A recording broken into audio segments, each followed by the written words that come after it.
ജില്ലയിൽ +1 പ്രവേശനത്തിന് ഇഷ്ടവിഷയങ്ങൾ ലഭിക്കുമോ എന്നുള്ള ആശങ്കയിൽ വിദ്യാർത്ഥികളും രക്ഷിതാക്കളും. +1 പ്രവേശനത്തിനുള്ള ഏകജാലക ഓൺലൈൻ അപേക്ഷ സമർപ്പിക്കാനുള്ള തീയതി അവസാനിച്ചപ്പോൾ ജില്ലയിൽ നിന്ന് ആകെ ലഭിച്ചത് 12,555 അപേക്ഷകൾ. ജില്ലയിൽ ആകെ 11,867 +1 സീറ്റുകളാണ് ഇത്തവണയും ഉള്ളത്. കഴിഞ്ഞ വർഷത്തേക്കാൾ കുറവ് അപേക്ഷകളാണ് ഇത്തവണ ലഭിച്ചത്. കഴിഞ്ഞ വർഷം 12,960 കുട്ടികളാണ് അപേക്ഷ സമർപ്പിച്ചത്.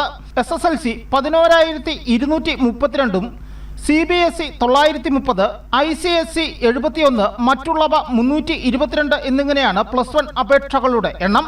കൂടാതെ മോഡൽ റെസിഡൻഷ്യൽ സ്കൂളുകളിലേക്ക് 249 അപേക്ഷകളുമുണ്ട്.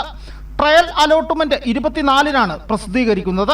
ആദ്യ അലോട്ട്മെന്റ് ജൂൺ 2-നാണ്. തുടർന്ന് ജൂൺ 10, 16 തീയതികളിലായി 2-3 അലോട്ട്മെന്റുകൾ പ്രസിദ്ധീകരിച്ചേക്കും. ക്ലാസുകൾ ജൂൺ 18-ന് ആരംഭിക്കും. ജൂലൈ 23-ന് പ്രവേശന നടപടികൾ അവസാനിപ്പിക്കും. ഈ വർഷം SSLC പരീക്ഷ എഴുതിയവരിൽ 11,169 പേർ ഉപരിപഠനത്തിന് യോഗ്യത നേടി. 1,272 വിദ്യാർത്ഥികൾ എല്ലാ വിഷയങ്ങൾക്കും A+ സ്വന്തമാക്കി.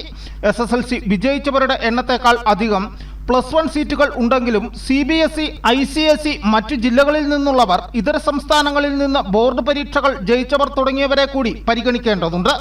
പല സ്ഥലങ്ങളിലും SSLC പരീക്ഷയിൽ ഉയർന്ന മാർക്ക് നേടിയ വിദ്യാർത്ഥികൾക്ക് പോലും +1-ന് പ്രവേശനം ലഭിക്കാതിരിക്കുകയോ ഇഷ്ട സ്കൂളും കോമ്പിനേഷനും കിട്ടുക ബുദ്ധിമുട്ടാകുകയോ ചെയ്യുന്ന സ്ഥിതി ഉണ്ടാകാമെന്ന് അധ്യാപകർ വിലയിരുത്തുന്നു. മുഴുവൻ വിഷയങ്ങൾക്കും A+ ലഭിച്ച കുട്ടി 3 അലോട്ട്മെന്റിലും ഉൾപ്പെടാതെ വന്ന സംഭവം മുൻവർഷങ്ങളിൽ ജില്ലയിൽ ഉണ്ടായിട്ടുമുണ്ട്. ഇത്തവണ സംസ്ഥാനത്താകെ 4,61,940 കുട്ടികളാണ് +1 പ്രവേശനത്തിന് അപേക്ഷിച്ചിട്ടുള്ളത്. News bureau, Udumbanchola.